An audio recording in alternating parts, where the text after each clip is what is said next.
George Papineau. I'm with Ironworkers Local 720. I'm a dual-ticketed ironworker welder. Have been for over 40 years. And what brings you out here today? We heard about the rally through the Alberta Federation of Labour. We have been trying to deal with the federal government regarding loopholes and problems with the temporary foreign worker program as it's administered to the skilled trades across Canada. We've had tried to have some dealings with the Canadian government to point out the abuses of the temporary foreign worker program.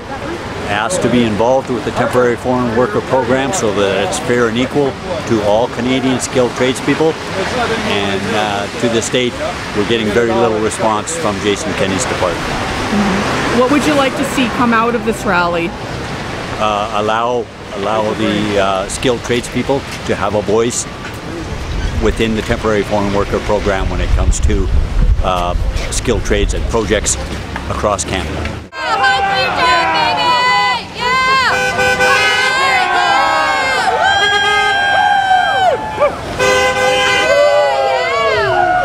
My name is Bruce Fafford. I'm the president of the Edmonton District Labour Council.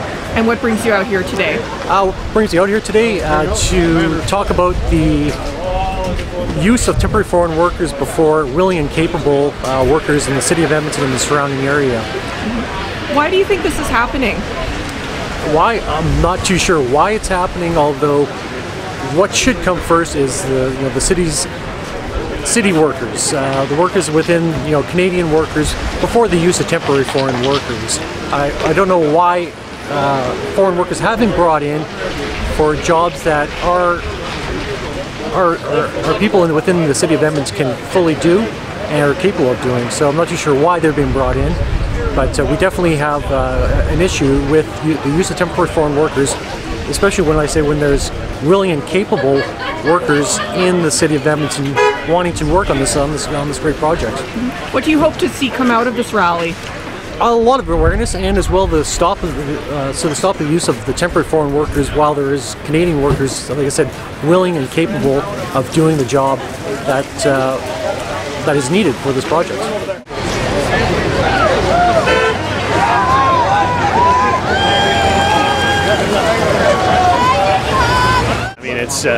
It's good to see so many people out here today and fighting for jobs for Alberta tradespeople, and to put this temporary foreign worker message back out there to people know that when our economy is going down, that we make sure that we use our skilled tradespeople here in Alberta first.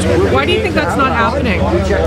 Well, they've been using temporary foreign workers to undercut the labour market here for a long time, to bring down wages and to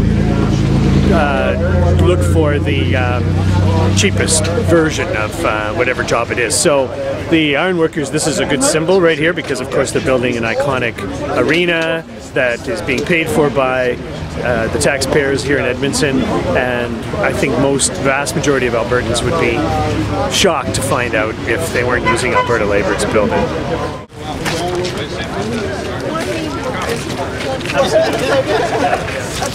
That's it.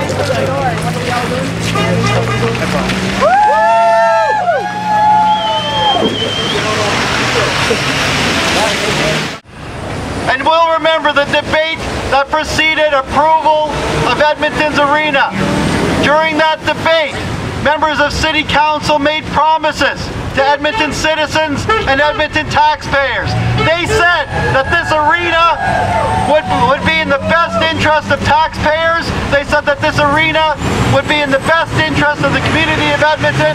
And our question is, how on earth can this project be in the best interest of Edmontonians when the $480 million that we're spending on this arena is not going into the pockets of Edmonton and Alberta-based tradespeople? Our second question is for the contractors on that site. The contractors on that site. The general contractor is PCL Maxim, but we also have a company called Alco which is based in the United States, and they're telling us that Edmonton-based tradespeople don't have the skills to do the work on this project. Who believes that? So my question for the contractors is a simple one. Why on earth did they not pick up the phone or even walk 4 blocks down the street and ask Ironworkers Local 720 if they had any guys on their boards who were qualified, willing and able to do the work? Because we know if they had asked that question, if they had made that walk, if they had picked up that phone, we know that the ironworkers would have been there with bells on to supply the work necessary on that project. We also have questions for the federal government. The Harper government in Ottawa, they administer the temporary foreign worker program. It's their program.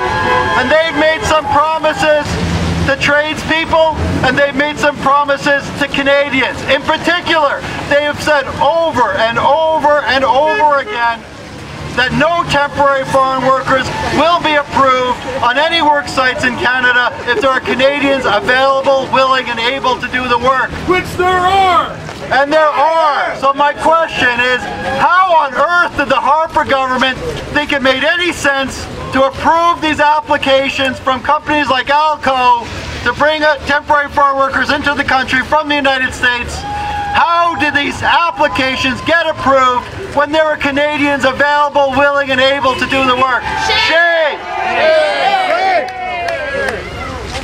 So we've got a message today. We've got a message. Our first message is for the city. The city is the owner of this project. The city is the manager of this project. And we're here today to say, as tradespeople, as unionists, and as citizens and taxpayers in the city of Edmonton, that we want them to put pressure on the contractors to make sure that every trades position on that site is filled by Canadian tradespeople.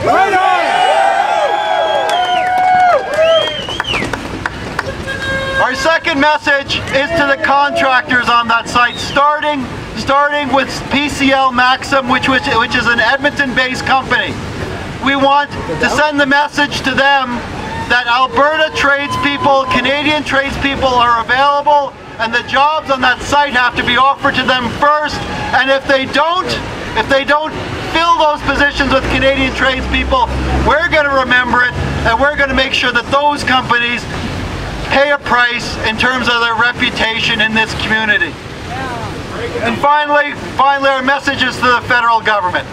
To the federal government, on this issue, on this work site, on construction work sites across this province and across this country, our message to the federal government is it's time for them to step up to the plate and put their money where their mouth is, to live up to their promises, and to make sure that Canadians are offered jobs first on construction work sites here in Edmonton, up in Fort McMurray, and wherever trades employment is happening. Because brothers and sisters, I want to make it really clear. This is a very visible and high-profile example of a problem, but it's not an isolated case. We know that this kind of thing is happening on work sites across the Fort McMurray area. We know it's happening on the Curl site. We know it's happening on the Husky Sunrise site. We know it's happening on other smaller sites where employers are bypassing Canadian tradespeople in favor of tradespeople brought into the country under the temporary foreign worker program. And today, and in the weeks ahead, we want to send the message that's not acceptable. It wasn't acceptable when oil was at $100 a barrel and the construction economy was booming, and it's even less acceptable now that oil is dropping and the construction economy is slowing down.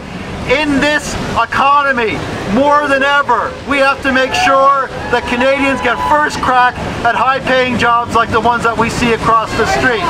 So I'm going to wrap up my portion of the presentation by making a request to all of you, okay? And this has to do with putting pressure where pressure needs to be applied. This project is a project of the City of Edmonton. the City of Edmonton is run by politicians who we elect and who should be accountable to us. I think some people in City Hall are hoping that this is just going to blow over and that they can duck and that they won't have to deal with it. But today we have to make sure, we have to commit to keeping the pressure up on the City of Edmonton and members of City Council to make sure that they can't get rid of their responsibility to deal with this issue. So what we need you guys to do, what we need everyone in this crowd to do, is to phone their city councillor, to phone the mayor, to write them, to send emails, to visit them, to tell them that all of us as City of Edmonton citizens, as taxpayers, want this project to be built by Edmontonians. Tell city or city councillor, tell the mayor that we will remember this at the next election if action isn't taken to make sure that Edmonton's arena is built by Edmontonians. Thanks very much. Skilled labor isn't cheap. Cheap labor is not skilled. That's our message. Thank you. Somebody else we have here today is local politician Dave Egan, and I'd like to pass it over to him. But again, thank you very much for coming out and exercising your voice. On behalf of the Alberta New Democrats, we stand together with you in solidarity to ensure that local Canadian, local Edmonton people get to work on these projects, to feed their families, and to look after our community. We built this city together, and it's time that we also get the benefits of the work and the labor and the wages that we get. We know the economy is going down. Now, more than ever, we need to make sure that Canadians are on the job sites getting paid for the labor that they need and to do the jobs that we need to build this country. On behalf of the Alberta New Democrats, I thank you very much, and let's stand here and make sure that they get a message that we put Edmontonians up on the steel here and build this arena for Edmontonians, by Edmontonians. Thank you very much. I'm bringing greetings from the 45,000 members of the council in support of this project here. I took a look at the city agreement, and there was 4 main objectives what the city agreed with the Arena Corporation. And one of them was to put the city's interests first. And that includes the workers that belong to this city. This project is a project that is meant for the citizens of Edmonton, and the workers should be coming first instead of coming last when it comes to temporary foreign workers.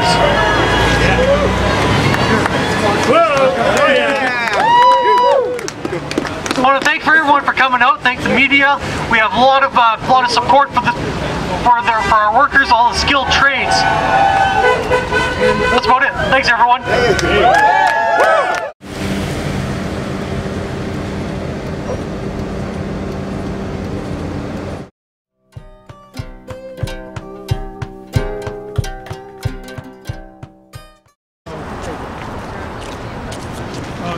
So did you hear that?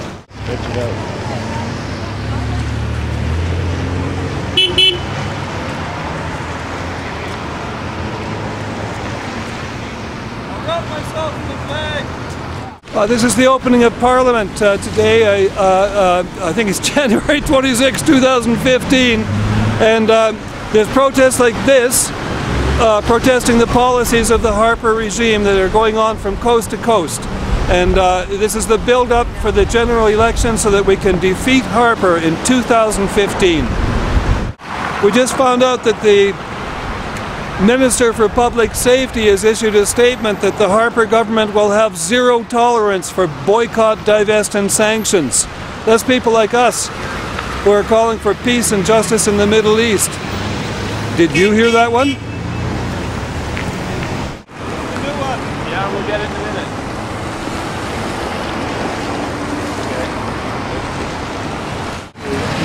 Okay, this is the opening of Parliament, January 26th.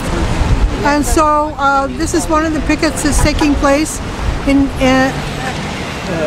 various cities across Canada to say defeat Harper in 2015. That's good. So ECOWAR is participating along with other people, the Edmonton Coalition Against War and Racism, and we're particularly highlighting the fact that one of the first pieces of legislation will be so-called anti-terrorist legislation. And I say so-called because in the name of combating terrorism, Harper is introducing legislation which will restrict civil liberties. It makes it easier to arrest and hold people without a warrant in indefinite detention. It makes it easier to spy on Canadians, and there's going to be legislation which makes it a crime to promote terrorism, which is a very, very big problem because there is no definition of what terrorism is. And we know that the Harper government spies on all kinds of Canadians, whether it be Idle No More demonstrations, to the lobster fishermen in New Brunswick, to people protesting environmental degradation, to anti-war activists, to unions fighting for their rights. And his definition of terrorism includes people who are fighting, who are resisting illegal occupation and oppression. So he mixes up the right to resist and the right to have opinion, which is against state terror, which is against his own actions and the actions of the US and NATO committing war and aggression in other places. So this is all fine. You can have this kind of speech, but then to oppose it, people face the danger of being accused of terrorism. So it's very serious, and we don't think that this will make Canadians safer or more secure. We think it's a real assault on people's liberties, and it's a very, very dangerous thing. It will not protect us against terrorism, whether individual or state terrorism, which is very important because that is the responsibility of the government to do so. Far from it, they're using it as a way to attack the rights of Canadians to dissent and to have opinion which is different than Harper's. So good. We haven't had more honks like this in as you can see, we're getting lots and lots of people saying yes to our defeat Harper in 2015. Our beef is with the Harper government and all of the lies and deceptions and cheating and stealing and corruption that they have been a participant in and robbed our country of democracy since their so-called election in 2006. It's very likely that they stole each and every one of the elections from 2006, 2008 and 2011, so that's why we're here today, and we will be out again, I'm sure, over the last number of months with our Stop Harper signs. This is a picture of a lot of the world leaders who were at a protest in Paris after the Charlie Hebdo shooting in Paris, where some religious Muslim radicals went and shot a bunch of people in a comic place, people that make comics. One of the people that got killed was actually a Muslim too, so I find that ironic.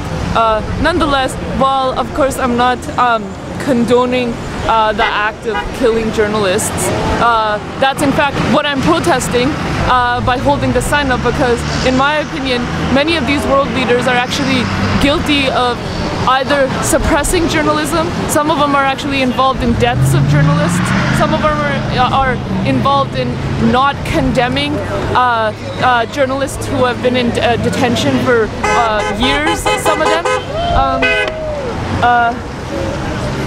In Egypt, there were 3 journalists of Al Jazeera who were being detained until very recently. One of them is still in detention. And in fact, what's interesting is because these journalists were involved in pro-Muslim Brotherhood journalism, or at least were seen by the CC government to not be opposing the Muslim Brotherhood, these people were jailed. And Canada's response has been meager, some might call it soft, and that's putting it lightly. So if Harper can have such a strong show of solidarity and also a strong condemnation of the killing of journalists in France at the cartoon publication office, which I agree with, then he should also have a strong stance on journalists who are being suppressed by their allies. For instance, also in Saudi Arabia, for instance in China, for instance in Pakistan. So now, the solution, of course, doesn't lie in a militaristic foreign policy against countries that suppress free speech. And we're not arguing for that, but actually the solution lies in having a government that's not led by Stephen Harper in Canada, so that we can actually have Canadians' views represented in the world, instead of having Harper ram through all sorts of unilateral, unreviewed legislation and ram through all sorts of policies that don't represent Canadians. And so that has a lot to do with why I'm holding this modest sign.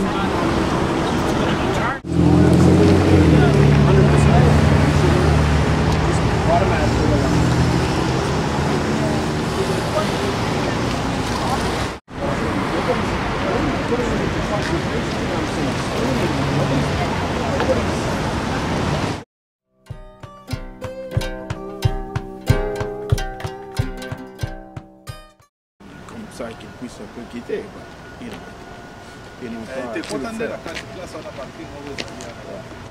Today, really, we are here, we are marching, we are making this rally in solidarity with our brothers who have been killed in Congo, and we like just to show that solidarity and to make people aware of what is happening over there, because just because of freedom of speech, these people are being killed over there in the Congo. Then the rest of the planet doesn't know, maybe, and a few people may know, but the planet is still silent.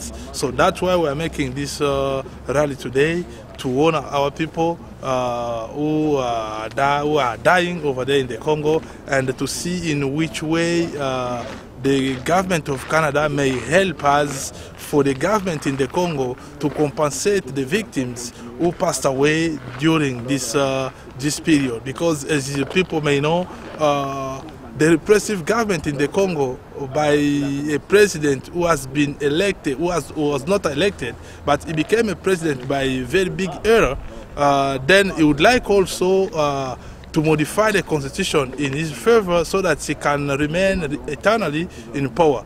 But the people of Congo say that no, that they can't really stand it.